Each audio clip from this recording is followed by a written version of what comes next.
Welcome to this week's episode of Serendipitous Rebel Podcast. Hi, I'm Wendy Guth, and I'm very excited to share with you an incredible conversation that I had with Irena Miller about her entrepreneurial journey. So, Irena has been an empathetic intuitive since birth. Over the last 2 decades, as an energy alchemist and spiritual life guide, she has been guiding curious seekers and visionary empaths on how to take rewarding action on their gut instincts. She shines the light on blocked energy that can show up as physical pain, limiting beliefs, self sabotaging behaviors, and glass ceilings.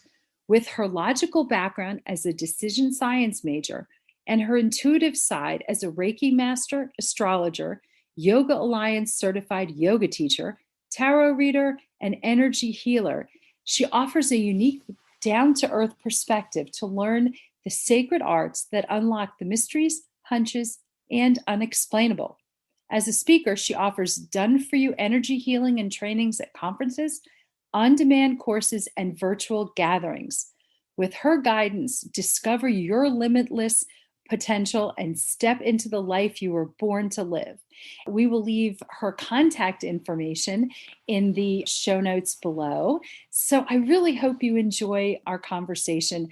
Irena offers amazing wisdom and insight into, well, not only entrepreneurship and the healing arts, and also the importance of pivoting and the importance of pivoting in your life. So take a listen and let us know.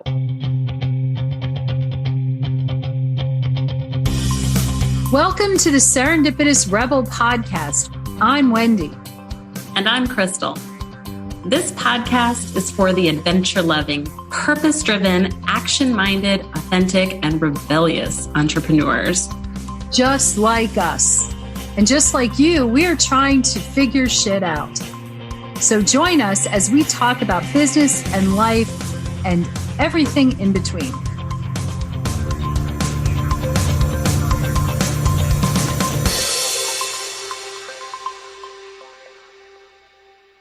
Hello, and welcome to the next episode of Serendipitous Rebel Podcast. Yay!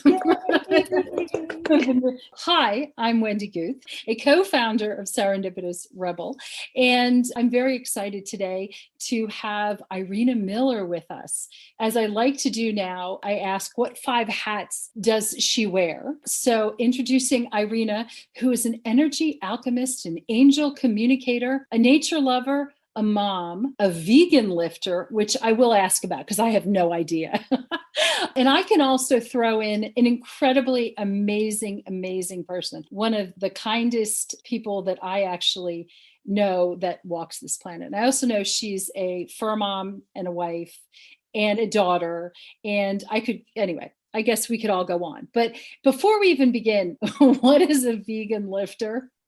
I know. Isn't that fun and silly? Yeah. So for the longest of times, I had the wonderful good fortune of studying with this celebrity fitness trainer. Absolutely love and adore her.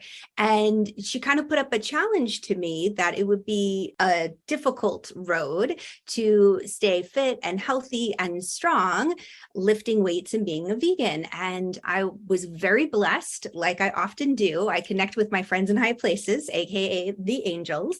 And they brought across an amazing client who introduced me to someone who had done just that, who had adopted the vegan lifestyle and also successfully got very fit and healthy and lifted weights. So wow. Hence the vegan lifter. Okay. That's fabulous. And that's just eating a lot of hummus. Yeah. Well, you definitely can. It's very. Well, I was going to say, if I could just live on hummus with like pine nuts and different, all the different kinds. Oh my God. Yeah. 5 different types last night, ways of making it. Roasted peppers, artichokes. Yes. Oh, yummy. Well, thank you very much for explaining that to me. Very cool. And that actually just adds another dimension to your amazing life. We're going to dig a little deeper into your business and your life. And let me start off with asking, so how did you get started in the online business or online space? Oh, fantastic. Well, with most things in my life, I paid attention to those wonderful little nudges, signs, inklings that we get that gently and sometimes not so gently help you course correct or pivot. And I had for years had a brick and mortar yoga school and got to the space and state that I realized that I was at the studio more than I was with my family. And I had a lot of students who were moms as well. And they started getting frustrated. Like, I want to be in their Saturday morning class with you, but I'm at the soccer fields, or I'm at the football fields, or the baseball, or nighttime, I'm with my daughter taking or send them to dance or practice. If you could only put a camera up in the back of the classroom and record it so that I could join in. And I had enough people say that I thought, all right, there's something to this. And I decided to set up a virtual yoga school. And I did that, and it was working so well. And I decided, why be away from my family physically so much when I can move everything to the online space? And there were other things too. My mom wasn't doing well physically at the time. And it just really was wonderful that I could pivot from the brick and mortar physical space when my family was changing and growing and shifting into the online space.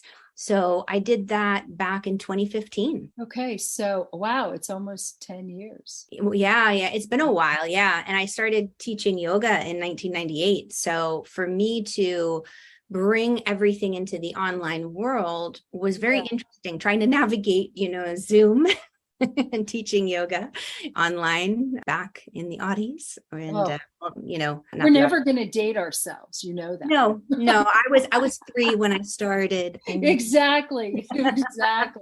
So let me ask you, were you an instant success? Well, I think it's, I always giggle because I love the bands who say, yes, we were an overnight success, if you count the 10 or 20 years that took us to get here.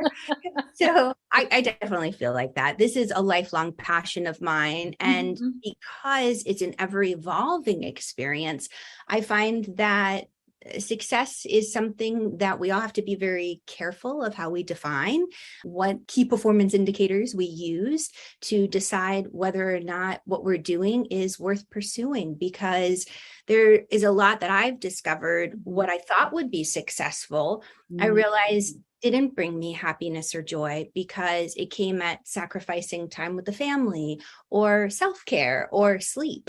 And I continue to redefine that word. So no, I would say not an overnight success. And definitely even that definition to that word continues to change for me.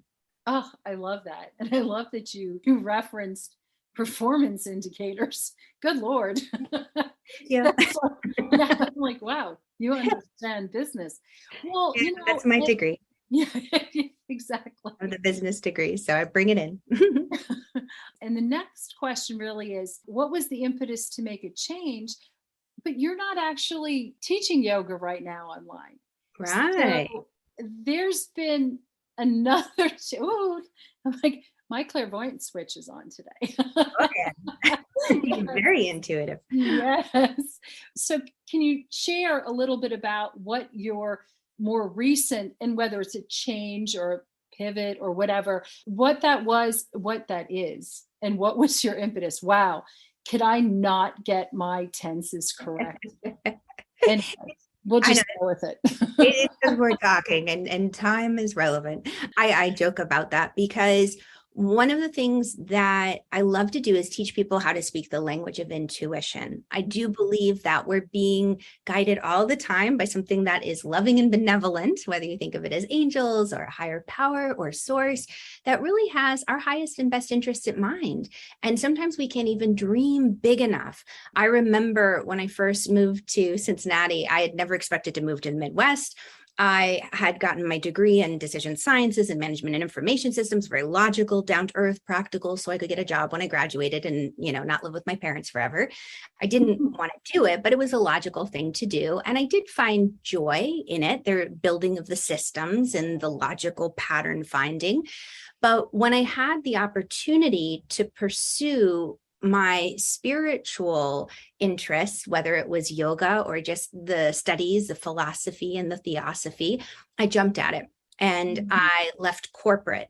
And when I did that, I knew that for me, experiencing just a greater connection to peace could be found in many different spiritual pathways. Yoga was the thing that opened the doorway that made it easy for myself to find comfort in my own skin, because I didn't feel comfortable. I didn't feel at home, so to speak, in my body. You know, as a young person, it's hard to, your body is changing. And I started yoga in my late teens. So that was a wonderful discovery. But what I found was that the yoga enabled me to open up and understand intuition to an even higher level. And the more that I practiced yoga, the more that I was able to feel the emotions stored in my body and realize that emotions are energy in motion. Continuing my spiritual pathways, I was able to initiate in many different styles of energy, including Reiki. So when I started teaching, I found that most people like myself, you can't see this energy that's around you, this language of intuition. Like, can we trust that we're, getting an intuitive knowing, like, oh yeah, this is really a gut instinct, or I should trust my feelings, or it's not just mother's intuition. There's something more to it than that, not to explain it away. And I found that the vehicle of yoga was a nice way to discover how to pick up on these little things, like noticing when we get goosebumps, or when we have butterflies in our tummy, or how our shoulders tense around certain people that don't have our highest and best interest in mind. So once I had enough people who could feel that and understand it and start to sense it physically, because our body is our best intuitive tool, then I found I didn't need the vehicle of yoga anymore to teach people how to trust their intuition, to believe that there were friends in higher places, so to speak, looking out for you, whether you see that as angels or guides or ascended masters. But all of a sudden, people were in a place where they could come to the table and have that conversation with me, rather than just saying, oh my gosh, every time I'm in pigeon pose, I need a tissue box because all that stored emotion in my hips is being released. So kind of a long answer, but for me, it was the medium that was the vehicle that enabled this conversation to be had. Interesting. So you started yoga in your late teens. Yeah. And I'm not giving away anything now, but there's been a few years in between. So just un poquito, or whatever, if that's the correct word. Do you think that there's been an evolution for you as well? I know that definitely people have found you, and I think it's what you put out there. You know what I mean? Yeah. I mean, it's interesting because I was part of your online yoga back in like 2016. Yes. And that's when I met you.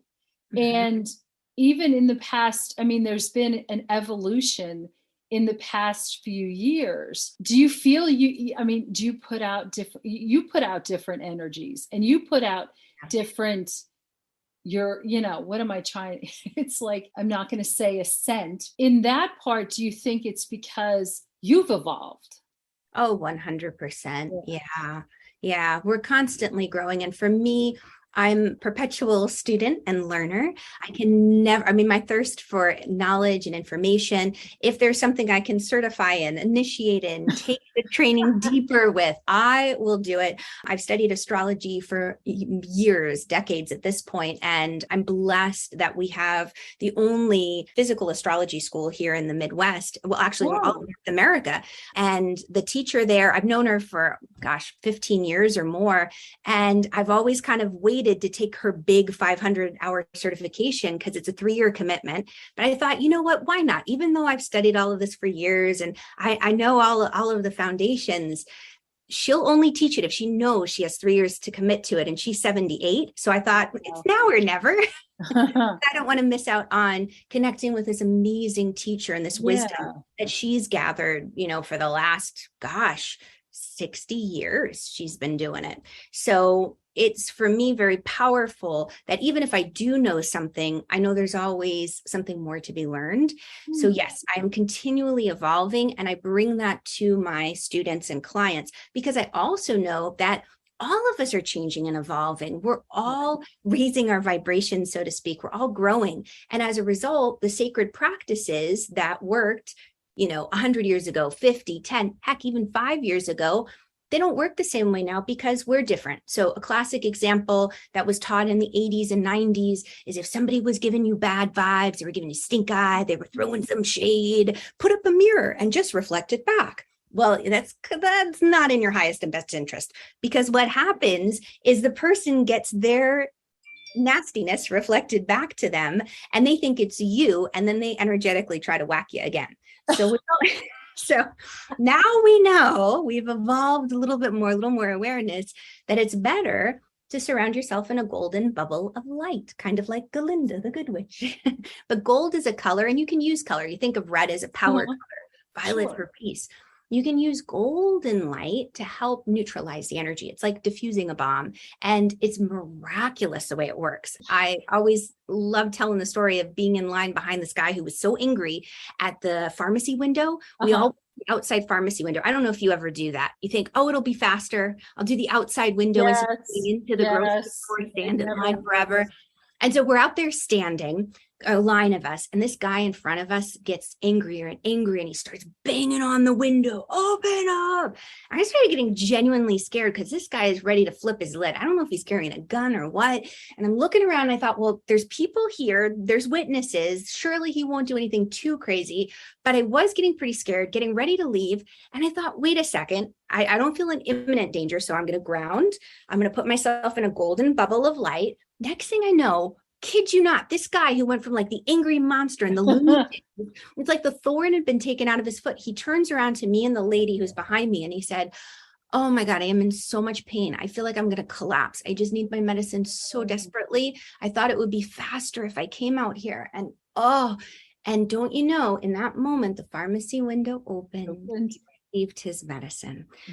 So something as simple, if we knew that golden light, what could that diffuse? Oh my goodness gracious. How many fights could be averted and how much more peaceful. Well, I am definitely going to direct all of our listeners to your Facebook page. It's your Facebook page. Yeah, which has unbelievably amazing weekly inklings that are absolutely priceless. And I think they do play such an important role in really helping us, understand ourselves, and then in finding our best selves, pivoting. Yeah, it's so important to really understand who we are and what we want, what we need. And it is those little, it's the intuition. And, as women, we're emotional. We're always emotional. And our intuition doesn't mean anything. And I call bullshit to that. Here. So, yeah.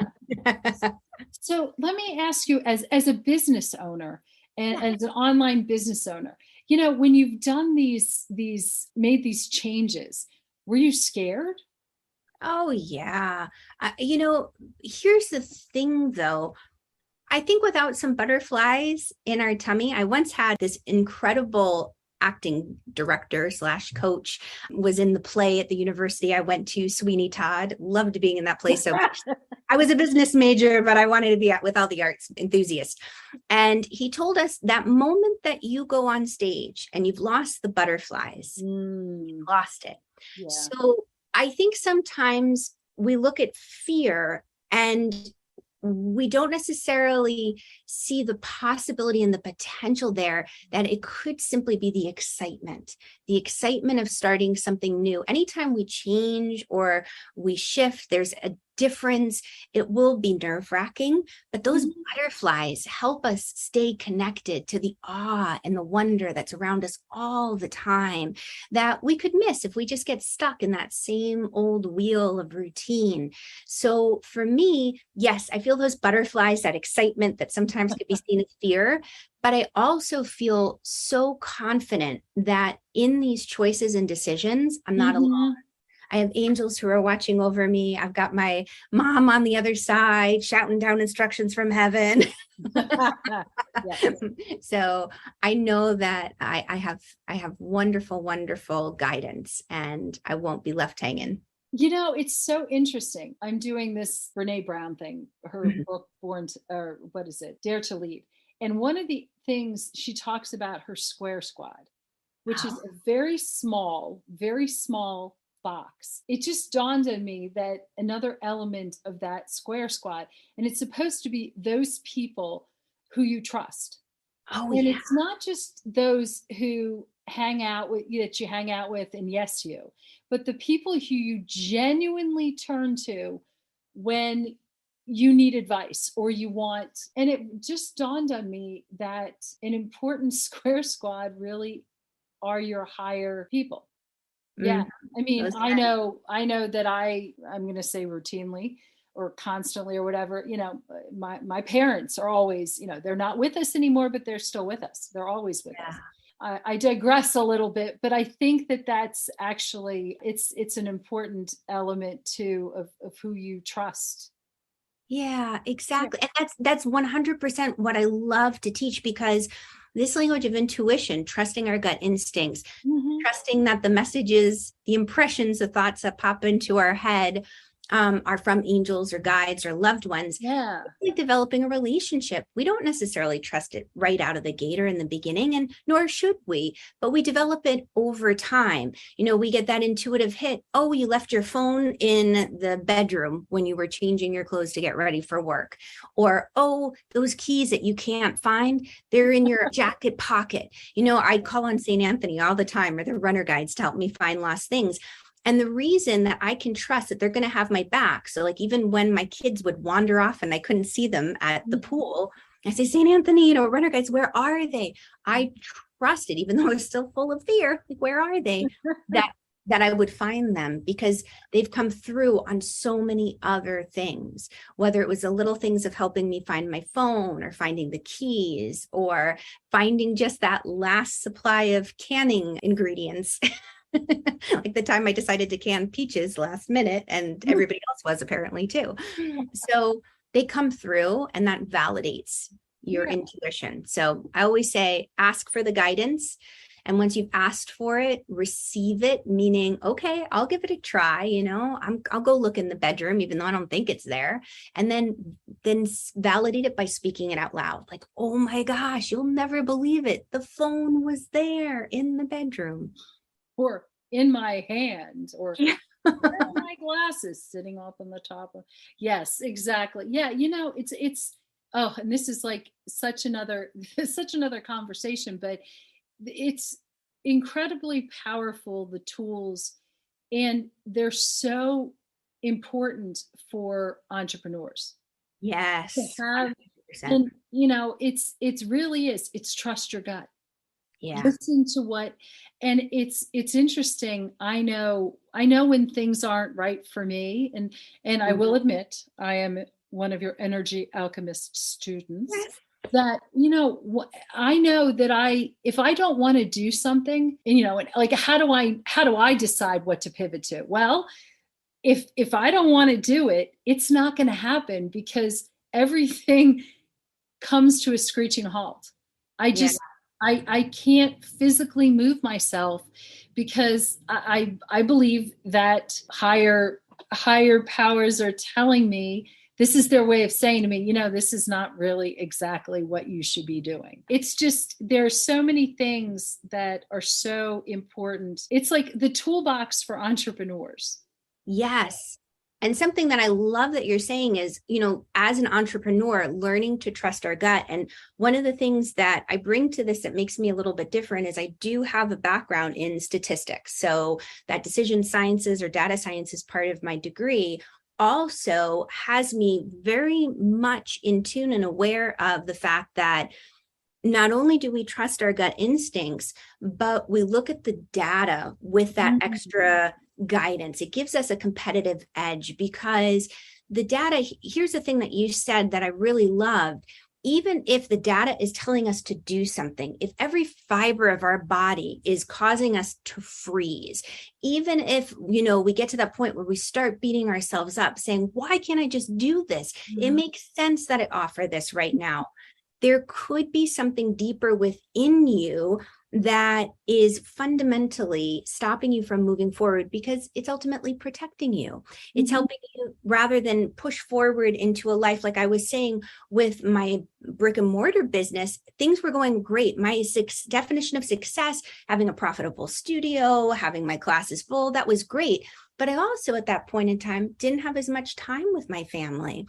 And so for me, even though the numbers looked great, something inside me told me, I need to shift. I need to pivot. Something's off. And thank God I did, because I found out my mom was sick and we were able to make that shift in plenty of time. So I had extra time with her before she transitioned. So finding that beautiful blend and marriage between trusting your gut, looking at the data, stopping the self-sabotage in the sense of blaming ourselves for not doing things when every fiber in our body says no. Because here's the thing, when you look at your natal chart, or heck, if you even see where the moon is, you can discover, oh, well, that's why I don't feel like doing much. So I know when the moon is in Cancer, for me to be vocal and extroverted and out there is not going to happen. So if I set myself up to do a webinar on a day like that, I'm self-sabotaging. Right. I want to be on the couch with my bonbons and my rom-coms. Now, if the moon is in Leo, then I'm so ready for the spotlight, my close up. But you learn these things about yourself, how you engage with the elements in the environment too. It has become for me, it's interesting. I never really, I pushed through, when I had to worry about a cycle, I would just push through. And I never listened to anyone ever who said, you have to look at your cycle, you have to, and I'm like, no, you just push through it. You just push through it. And now that I don't worry about those things, I'm much more in tune to just if I feel off. And I guess I look at that, those are like decisions, those are things that I am able to determine and have control over. Yes. Yeah. Because it has to do with who I am and just my whole purpose. Really powerful things that I think, that when you, again, it's like you have this toolbox as an entrepreneur that you go back to and you look at, and you're thinking about it. You really need to do some sort of a calendar, an intuitive entrepreneur calendar. Yeah, you see, where is the moon, right? And where do we fit in? It's just, it's really absolutely intriguing things. And when you take a step back and really think about it, you're like, oh, this makes absolute sense. How did I not know this? Why didn't I not know this sooner?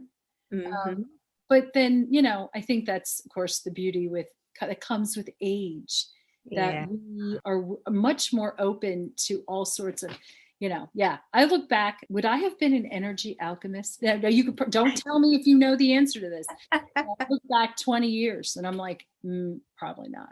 Yeah.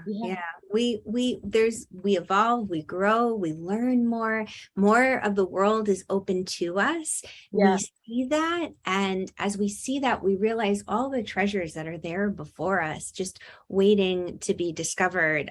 There's a story, I'll tell it really quickly if we have time, about the treasures. Okay, so really quickly, I love the story about Joe who goes up to heaven. And when Joe goes to heaven, Archangel Gabriel is there to greet them. And Archangel Gabriel presents this beautiful calendar to Joe, speaking of patterns and cycles. And Joe's like, thank you. And is looking at this calendar, and on the calendar, there are all these little boxes, these little presents, boxes with bows, and some are opened, but more of them are still closed than not. And he looks at Archangel Gabriel and he says, okay, what's the deal with the calendar? And I didn't have that many birthdays. There weren't that many holidays. What's going on here? And Archangel Gabriel goes, oh, Joe, those were all of the gifts of grace that were given to you. These gifts that you have nothing that you need to do. You can't earn them. You don't necessarily deserve them, but it's just given out of love to you. but you needed to be able to receive them and to take them in. And so all of those boxes that weren't opened, those were the moments that you didn't accept the gifts and the treasures that were there waiting for you. You just kept pushing through life. I think that what I love to be able to do is help people see those gifts of grace, those treasures that are being offered continuously. Life is challenging. It is hard. And yet at the same time, if we can find a rhythm and a way to dance, to co-create, to create this life of joy, all of a sudden it doesn't feel like a struggle. And we realize that what once felt hard is more of the thrill of a challenge, doing something that we never thought we could accomplish. And there's a sweetness that comes with that. I think of Joe Ogden in the calendar.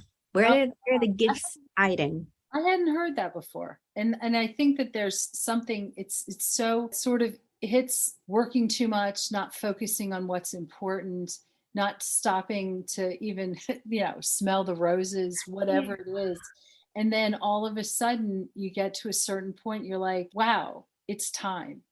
And its time is now. And that's what I love about women who enter into the entrepreneurial space in midlife. It's like there's opportunities, there's chances, however you want to say it, that, and really to dig in when it's like we have sometimes we have a slightly different vernacular. And because I'm thinking, oh, you're talking about being in flow. It's just when you're, all of a sudden it just you're moving, and it's like, or you're finding your bliss, it's just, and we really do talk the same language. It's just, and it's, I don't know, my whole thing, my whole shtick is I want people to be in flow. I want people to have, especially women, to have these, to have the bliss that they want in life. And it's just, it's, and we deserve it. Yes, to step into the life you were born to live. It is written in the stars, and you have free will. You can also change it. Exactly. And, that's what I always think is funny, because people talk about, sometimes we're told that pivoting it's giving up. It's just, you're just making, you're giving up. You're, almost like you're a loser. And I call bullshit. I say that to make changes that make your life better and your purpose clearer is really what life is supposed to be. But anyway, that's my soapbox. So, and this is not my soapbox day. I love it though. So one of the things we do is we go into this like rapid fire, the pop in. Yeah. But before we do that, I just want to ask you, has your journey, has it been worth it? Oh, 100%. I knew the answer. Yeah. Yeah. And it's still going. And that's the beauty. Because I bet if I were to say, what do you do in a year from now? You're like, oh, exactly. Yeah. I've got plans. I've got plans and places, people to see, places to go, more things to learn. And that's absolutely amazing, and has been truly an inspiration for me. Very much an inspiration for me. So rapid fire. The first thing that pops into your head when I say, what is one system you can't live without? My morning routine. Yeah. My connection with my angels, most definitely. I have I get up at I'm trying lots of different, sometimes it depends on the moment in time, right? As a mom of kids, human kids, fur babies, sometimes you don't always get the best night's sleep. But if nothing else, before I get out of bed, something that I always do, a system that never fails me, is I love to say a quick little prayer. May God go before me and show me the way. May angels watch and protect me throughout the day. And if I have more time, I have a more elaborate practice that I do, but that is one system that I rely on day in, day out. Oh, that's fabulous. That is fabulous. I love that. Thanks. Yeah. What gets you out of bed in the morning? Well, my work, which I consider my play, I literally get out of bed and I come right to my computer. I've got my practices I do, but I love, love, love being able to share them with other people, to give them a behind the scenes look, because so many people are just hurting. They feel lonely and isolated, like they don't belong. So my goal is to empower empaths and give them the sacred practices and tools to step into the life they were born to live, not to keep living someone else's idea of perfection or success. So I think you just answered this, but we'll ask it anyway. Okay. What do you love most about being an entrepreneur? Oh, well, this is a great question. I think for me is that I get to call the shots. I get to work as fast as I want, slow as I want. For me, I can create. I love to create. So not having to run it by 100 people or get the A-OK. I was definitely born to be an entrepreneur. Really, ultimately, who do you answer to? The big gal in the sky. Exactly. I love it. Well, for you, it could also be your puppy who's somewhere wandering around you. Yeah, right here. Yeah. Okay, last one. Define purpose. Well, purpose for me is your calling. It's the life you were born to live. It's something that stirs so deep within your soul. It's this faint little echo that you can barely hear. I think of it like the lyrics to the Rainbow Connection. I love that song when Kermit is singing about, have you heard them calling? Your voice in the night, singing that sweet song. We all have this calling. It's like this beautiful celestial music. When we wake up and when we hear it, that heart, that tugs on the strings of our heart. There's something out there that when we take a brief moment to pause and to simply be, to step off the hamster wheel of life, then all of a sudden you can connect with that purpose. It lights you up. It's what does get you jumping out of bed in the morning, and it brings a love and a joy unlike any other. So for me, that is what I love to do, is connect people with that what I call claiming the life they were born to live, their calling, their purpose. Gosh. I love it. I love it. Okay. So, thank you so much for sharing so much of yourself with us. I am I'm tickled pink. See, you can see above me, there's pink. Well, see the aura? Yeah, exactly. Great wall for it. I love it.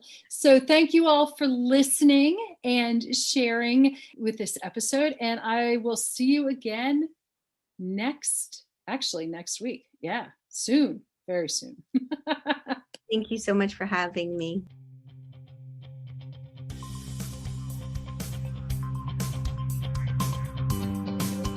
Thanks for listening. Be sure to subscribe and leave us a rating. But only if you liked it. Otherwise, just keep it to yourself. You can learn more about our upcoming masterminding opportunities on our website at serendipitousrebel.com. And if you have topics you'd like to hear about, be sure to submit them on our website or DM us on social media. Hey, see you next week. Bye.